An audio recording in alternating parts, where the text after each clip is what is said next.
થોડી વાત વચમાં તમને એ કરી દઉં કે બધાને એમ થશે કે ભાઈ ધર્મ ધર્મ એટલે શું? ધર્મ ધર્મ એટલે શું? સૌથી પહેલું તો એક સનાતન ધર્મ જે છે, સનાતન ધર્મ આપણે બધા લગભગ ધાર્મિક ફંક્શનોમાં બોલતા હોય, સનાતન ધર્મ કી જય. સનાતન ધર્મ એટલે શું?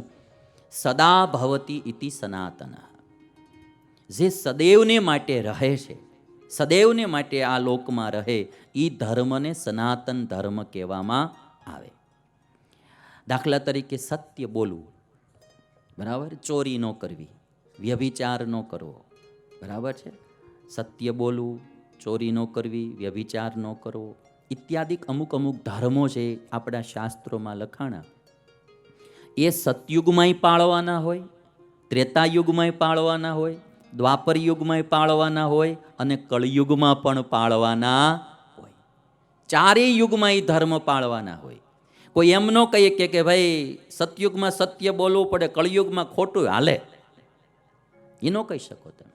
સત્ય બોલવું એટલે સત્ય જ બોલવાનું હોય, એ સતયુગમાંય બોલવાનું હોય અને કળયુગમાંય બોલવાનું હોય. જે ધર્મ બધા જ યુગમાં પાળવાનો હોય એ સનાતન ધર્મ છે. અમુક ધર્મો યુગ પ્રમાણે બદલી જાય, કે અમુક જે ઉપવાસો, અમુક જે કાર્યો બધા સતયુગમાં થઈ શકતા હતા એ કળયુગમાં થઈ શકે નહીં. અત્યારે અનસમા પ્રાણ કીધા. કોઈ માણસથી પાપ થયું હોય તો એનું પ્રાયશ્ચિત સતયુગમાં જે બતાવ્યું હોય એ તમે આજ એને બતાવી શકો નહીં. એ તમે એને આજ ન કહી શકો કે તું આટલું કરી નાખ. એમાં તો વરસના ઉપવાસ કીધા હોય, વરસના ઉપવાસમાં આવડો ઉકલી જાય. એ ધર્મ બદલી જાય. અમુક ધર્મો યુગને અનુસારે બદલી જાય. સતયુગ, ત્રેતા, દ્વાપર, કળયુગ એમાં બદલી જાય. અમુક ધર્મ જે છે એ ચારેય યુગમાં બદલે નહીં. જે ચારેય યુગમાં ન બદલે એવો ધર્મ, એનું નામ સનાતન ધર્મ છે. એ ધર્મ કેવો હોય? ચારેય વર્ણને પાળવાનો હોય, ચારેય આશ્રમમાં પાળવાનો હોય, બ્રાહ્મણ હોય કે ક્ષત્રિય બધાને પાળવાનો હોય. સત્ય બોલવું બધાને પાળવાનું હોય, વ્યભિચાર ન કરવો બધાને એ ધ્યાન પાળવાનું હોય, ચોરી ન કરવી બધાને એ પાળવાનું હોય.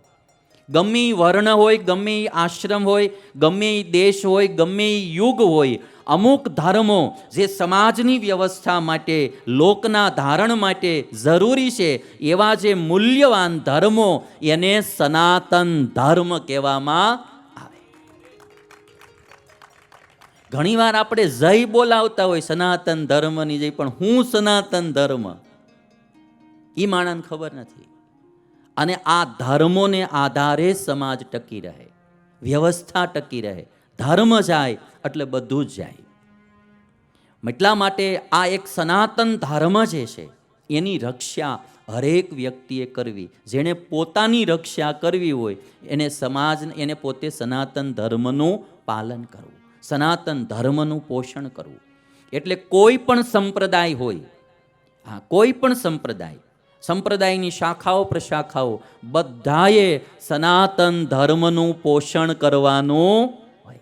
હિન્દુ ધર્મ હોય તોય ભલે, ઈસાઈ ધર્મ હોય તોય ભલે, શીખ ધર્મ હોય તોય ભલે, કોઈ બી ધર્મ હોય. પછી હિન્દુઓમાં કેટલા સંપ્રદાયો આપણા વિવિધ પ્રકારના, એક એક સંપ્રદાયની કેટલી શાખાઓ, બધાએ સનાતન ધર્મનું પોષણ કરવાનું હોય. અને બધા એ કરતા જ હોય પોતાની શક્તિ પ્રમાણે સનાતન ધર્મ.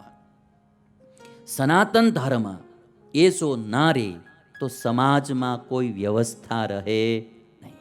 એની માટે પણ મૂલ્ય ચૂકવવું પડતું હોય. એનું એક ઉદાહરણ હું તમને આપું. મહાભારતનો પ્રસંગ. મહાભારતમાં વિદુરજી ધૃતરાષ્ટ્રને, પોતાના મોટા ભાઈને, એક પ્રાચીન ઇતિહાસ સંભળાવે છે. સનાતન ધર્મ કઈ રીતે પાળી શકાય, કેવું પાળ્યો હોય. અને એ પાળનારા ભગવાનના ભક્ત પ્રહલાદની વાત ધૃતરાષ્ટ્રને કરે છે.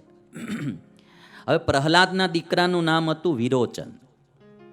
પ્રહલાદના દીકરાનું નામ વિરોચન. અને અંગિરા ઋષિ એક હતા, અંગિરા ઋષિ, એના દીકરાનું નામ સુધન્વા. હવે આ વિરોચન અને સુધન્વા બે જણા એક કેશિની નામની કન્યા એને પ્રાપ્ત કરવા માટે ગયેલા. વિરોચન પ્રહલાદનો દીકરો અંગીરાનો દીકરો સુધન્વા, બે જણા કેચીની પ્રાપ્ત કરવા માટે ગયા. આ કન્યાને મેળવવા માટે બે જણા પ્રયત્ન કરતા હતા, એટલે કેશિનીના સ્વયંવરમાં આ બંને જણા આવેલા. એમાં કેશિનીએ આ બે જણાને પૂછ્યું કે તમારામાં શ્રેષ્ઠ કોણ? તમારામાં શ્રેષ્ઠ કોણ? એને હું હારમાળા વરમાળા પહેરાવું, શ્રેષ્ઠ કોણ? હવે તો બે જણા જે ગયા હોય એને કોઈ એમ પૂછે તમારા આમ શ્રેષ્ઠ કોણ?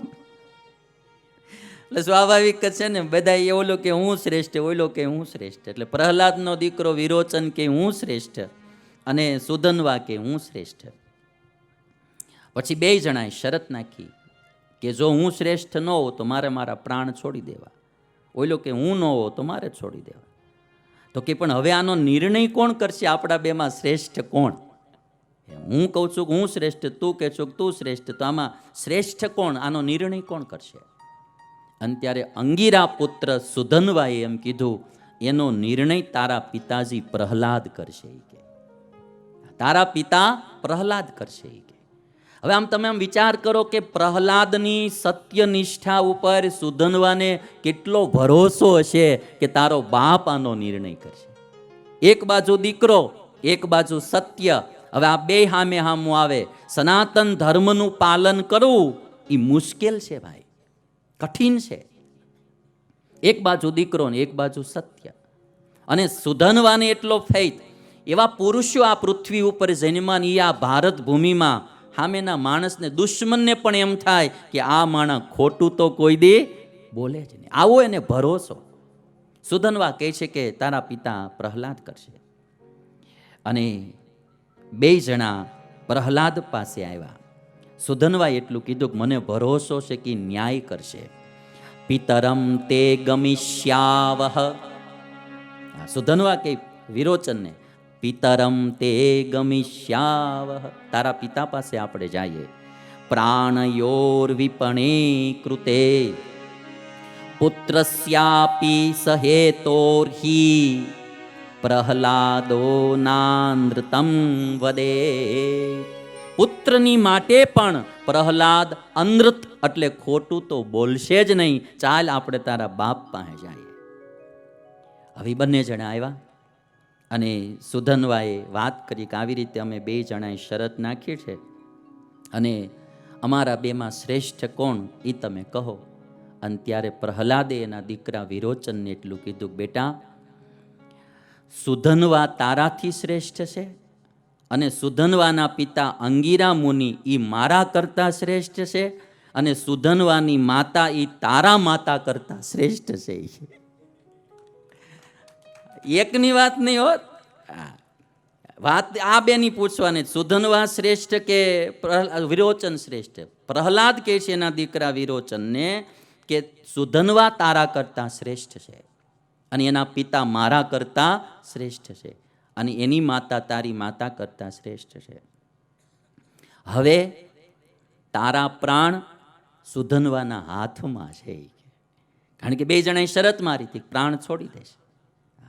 જેની આગળ શરત નાખી હોય એ એમ કે ભાઈ ના, મરવાનું નથી, મારે એમાં કાંઈ વાંધો નથી, તો એ તું બચીશ, બાકી એટલે તારા પ્રાણ હવે સુધન્વાના હાથમાં છે. પુત્રના ભોગે પણ સત્યમાંથી અસત્ય ન બોલ્યા, આ સનાતન ધર્મની રક્ષા. ત્યારે પ્રહલાદની ગાથાઓ ગવાય ભાઈ. સનાતન ધર્મ આપણે બધા કરીએ, પણ એનું પાલન આપણે કરવું, આપણા અનુયાયીઓ પાસે કરાવવું, આ બધું બહુ કઠણ કામ છે ભાઈ.